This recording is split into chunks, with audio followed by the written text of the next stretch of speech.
দেখবেন শেখ পরিবারের ছোট্ট একটা নথি দেখবেন, একটু দেখি চলো না। শেখ হাসিনা শেখ মুজিবুর রহমানের কন্যা, বাংলাদেশের কথিত প্রধানমন্ত্রীও তিনি। শেখ হাসিনার পুত্র সজীব ওয়াজেদ জয় তার তথ্য বিষয়ক উপদেষ্টা, প্রতি মাসে যার বেতন 60,85,000 টাকা। শেখ হাসিনার একমাত্র কন্যা সাইমা ওয়াজেদ পুতুল কোনো পদে না থাকলেও নিকট ভবিষ্যতে তার রাজনীতিতে আসবার জোর গুঞ্জন শোনা যাচ্ছে। শেখ হাসিনার ফুফাতো ভাই শেখ ফজলুল হক মনির দুই ছেলের একজন শেখ ফজলে নূর তাপস, যিনি ঢাকা 12 আসনের এমপি পদ ছেড়ে হয়েছেন ঢাকা দক্ষিণের সিটি মেয়র। শেখ মনির আরেক ছেলে ফজলে শামস পরশ যুবলীগের সভাপতির পদে আছেন। শেখ হাসিনার ফুফাতো ভাই ও 15 আগস্টে সেনা বিদ্রোহে নিহত আব্দুর রব শেরনিয়াবাদের পুত্র আবুল হাসনাত আবদুল্লাহ বরিশাল 1 আসনের সাংসদ। তার পুত্র শেরনিয়াবাদ সাদিক আবদুল্লাহ বরিশাল সিটি কর্পোরেশনের মেয়র। শেখ হাসিনার আরেক ফুফাতো ভাই শেখ সেলিম গোপালগঞ্জ 2 আসনের সাংসদ এবং আওয়ামী লীগের প্রেসিডিয়াম সদস্য। শেখ সেলিমের পুত্র শেখ নাইম ও শেখ ফাহিম দুজনেই এবার পদ পেয়েছেন যুবলীগের কেন্দ্রীয় কমিটিতে। শেখ সেলিমের বোন জামাই সাবেক যুবলীগের চেয়ারম্যান ওমর ফারুক চৌধুরী। বাংলাদেশের রহস্যময় শীর্ষধনী মুসা বিন শমশেরও সম্পর্কে শেখ সেলিমের ভাইরা ভাই। তার আরেক ভাইরা ভাই আবুল কালাম আজাদ, যিনি জামালপুরের সাংসদ এবং সাবেক তথ্যমন্ত্রী ছিলেন। শেখ হেলাল উদ্দিন শেখ হাসিনার চাচাতো ভাই, সেই সূত্রে হয়েছেন বাগেরহাট 1 আসনের এমপি। শেখ হেলালের সূত্র ধরে আবার তার পুত্র শেখ সারহান নাসের তন্ময় হয়েছেন বাগেরহাট 2 আসনের এমপি। 1987 সালে জন্মগ্রহণ করে মাত্র 31 বছর বয়সেই সংসদ সদস্য হয়েছেন 2018 সালের রাতের ভোটে। শেখ হাসিনার চাচাতো ভাই শেখ সোহেল দীর্ঘদিন ধরে বিসিবির পরিচালকের দায়িত্ব পালন করছেন, সেই সাথে নতুন করে পদ পেয়েছেন যুবলীগের কেন্দ্রীয় কমিটিতে। আরেক চাচাতো ভাই শেখ সালাউদ্দিন জুয়েল খুলনা 2 আসনের সংসদ সদস্য নির্বাচিত হয়েছেন বিনা প্রতিদ্বন্দ্বিতায়। চাচাতো ফুফাতো ভাইদের পাশাপাশি ভাগ্য বিধাতা মুখ খুলে তাকিয়েছেন ফুফাতো বোনদের দিকেও। ফুফাতো বোনের ছেলে নূরে আলম চৌধুরী লিটন মাদারীপুর 1 আসনের সংসদ সদস্য। আরেক ফুফাতো বোনের ছেলে মুজিবুর রহমান ওরফে নিক্সন চৌধুরী বরিশাল 4 আসনের এমপি, সেই সাথে পদে আছেন যুবলীগের কেন্দ্রীয় কমিটিতে। রক্তের সম্পর্কের বাইরেও বৈবাহিকভাবে যারা শেখ পরিবারের সাথে যুক্ত হয়েছে কপাল খুলেছে তাদেরও।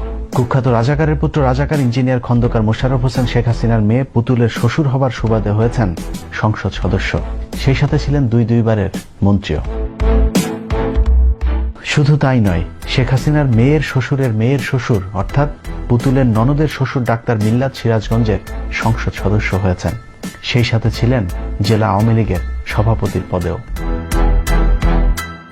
এখানেই শেষ নয়, শেখ হাসিনার স্বামী জনাব ওয়াজেদ মিয়ার বাসার কাজের বুয়া মাহবুবারা বেগম গিনিও এখন গাইবান্ধা 2 আসনের সংসদ সদস্য। অন্যদিকে শেখ হাসিনার আরেক বোন শেখ রেহানা সরাসরি দলের কোনো পদে না থাকলেও মনোনয়ন বাণিজ্য থেকে শুরু করে দলে তার রয়েছে অদৃশ্য শক্তিশালী নিয়ন্ত্রণ। শেখ রেহানার স্বামী শফিক আহমেদ সিদ্দিকী দীর্ঘদিন ধরে অসুস্থতার কারণে হুইল চেয়ারে চলাফেরা করছেন, তবে পঙ্গু হলেও প্রধানমন্ত্রী অফিসের চুক্তিভিত্তিক একটি গুরুত্বপূর্ণ পদের জন্য মাসে প্রায় 5 লাখ টাকা বেতন পান তিনি। বিশেষ করে ক্যান্টনমেন্টে শেখ রেহানা রয়েছে বিশেষ নিয়ন্ত্রণ, কারণ শেখ রেহানার দেবর তারেক সিদ্দিকী প্রধানমন্ত্রীর সামরিক উপদেষ্টা, যার আছে ক্যান্টনমেন্টে একক আধিপত্য, যদিও কিছুদিন আগে সেই নিয়ন্ত্রণ কিছুটা হারিয়েছেন তারেক সিদ্দিকী। শেখ রেহানার ছেলে রেদওয়ান মুজিব সিদ্দিকী ববিও ইদানিং রাজনীতিতে উকিঝুঁকি দিচ্ছেন, তবে তার 2 বোন আজমিনা সিদ্দিকী রূপন্তী ও টিউলিপ সিদ্দিকী ব্রিটিশ নাগরিক বিয়ে করে সেখানেই সেটেলড। টিউলিপ সিদ্দিকী আবার ব্রিটিশ লেবার পার্টির এমপিও নির্বাচিত হয়েছেন। পুতুলের শ্বশুরবাড়ির আত্মীয় স্বজনের মতো শেখ রেহানার শ্বশুরবাড়ির লোকজনের সাথে যাদের আত্মীয়ের সম্পর্ক আছে তারাও উঠে এসেছেন ক্ষমতার কেন্দ্রবিন্দুতে। যেমন শেখ রেহানার স্বামীর শফিক সিদ্দিকীর খালা ছিলেন আইভি রহমান, তিনি ছিলেন কেন্দ্রীয় মহিলা লীগের সভাপতি, তার স্বামী জিল্লুর রহমান ছিলেন সাবেক প্রেসিডেন্ট। জিল্লুর আইভি দম্পতির পুত্র পাপন একাধারে সাংসদ এবং বাংলাদেশ ক্রিকেট বোর্ডের সভাপতি। বর্তমান প্রেসিডেন্টও জিল্লুর রহমানের আত্মীয়, সেই সূত্রে আব্দুল হামিদও পারিবারিক কোটায় বাংলাদেশের রাষ্ট্রপতি নির্বাচিত হয়েছেন। অ্যাডভোকেট আব্দুল হামিদের হাত ধরে আবার তার পুত্র রেজওয়ান আহমেদ তৌফিকি হয়েছেন কিশোরগঞ্জ 4 আসনের এমপি। এছাড়াও কাজী জাফরুল্লাহ, বাহাউদ্দিন নাসিম, আমির হোসেন আমু সহ সরকারি দলের বেশিরভাগ গুরুত্বপূর্ণ পদগুলি এখন শেখ পরিবারের নিয়ন্ত্রণে। সব মিলিয়ে এ যেন এক পরিবারতন্ত্রের কবলে গোটা বাংলাদেশ।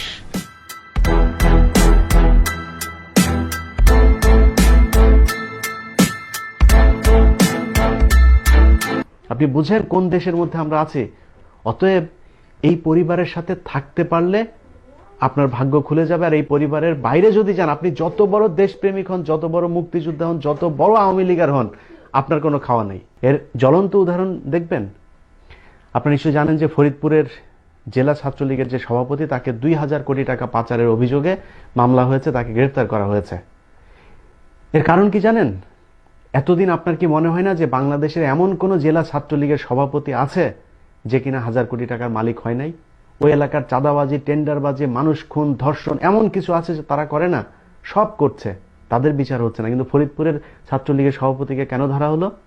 এর কারণ হচ্ছে শেখ হাসিনার মেয়ের সাথে খন্দকার যে ইঞ্জিনিয়ার, সেই ইঞ্জিনিয়ার মোশাররফের পুত্রের বিবাহ বিচ্ছেদ হয়েছে। তো এটা অনেকে বলছে বিচ্ছেদ হয়েছে, অনেকে বলছে যে পারিবারিক একটা সমস্যা চলছে। যাই হোক, সেটা নিয়ে আমাদের মাথা ব্যথা নাই। কিন্তু সেই পরিবারের সাথে একটা দূরত্ব তৈরি হয়েছে এবং এই এক কারণে ফরিদপুরকে একেবারে ঢালাওভাবে একটা পরিচ্ছন্নতার মধ্যে নিয়ে আসতে যাচ্ছে আওয়ামী লীগ। সেখানে অভিযান চলছে, একটা চিরুনি অভিযান। কেন? দুর্নীতির বিরুদ্ধে অভিযান। শুধুমাত্র ফরিদপুরেই কেন চলছে? অন্য জেলাগুলোতে চলছে না কেন? আরেক জায়গায় শুরু হয়েছে। আরেক জায়গায় কোথায়? সিরাজগঞ্জে, ডাক্তার মিল্লাতের এলাকাতে। ডাক্তার মিল্লাত জেলা আওয়ামী লীগের সভাপতি ছিল, তাকে সেই পদ থেকে সরিয়ে দেওয়া হয়েছে। কেন সরানো হলো? এতদিন তো মিল্লাত ভালো ছিল, এখন সরানো হয়েছে। কারণ হচ্ছে এই ইঞ্জিনিয়ার মোশাররফ সাহেবের মেয়ের বাবা হচ্ছে গিয়ে, মেয়ের শ্বশুর হচ্ছে গিয়ে এই ডাক্তার মিল্লাত। এবার চিন্তা করুন, শেখ হাসিনার মেয়ের শ্বশুর, সেই শ্বশুরের আবার শ্বশুর, মানে তাদের সাথে কোনোভাবে কানেকশনে যদি আপনি আসতে পারেন তাহলে এমপি হতে পারবেন, মন্ত্রী হতে পারবেন। এই ছাড়া সম্ভব না। আর এই পরিবারের সাথে কানেকশন যদি আপনার ছুটে যায়, তখন আপনার যোগ্যতাও শেষ হয়ে যাবে। আপনার দেশপ্রেমিকের যে একটা লেবাস ছিল সেটাও নষ্ট হয়ে যাবে। আপনি যে মুক্তিযোদ্ধা হন, আর আপনি দেশপ্রেমিক হন, আর আপনি যত চেতনাধারী হন, কোনো কিছু তখন আর কাজে আসবে না। অতএব এই পরিবারের সাথে সম্পর্ক রেখে আপনি যা চান তা করতে পারবেন। সম্পর্ক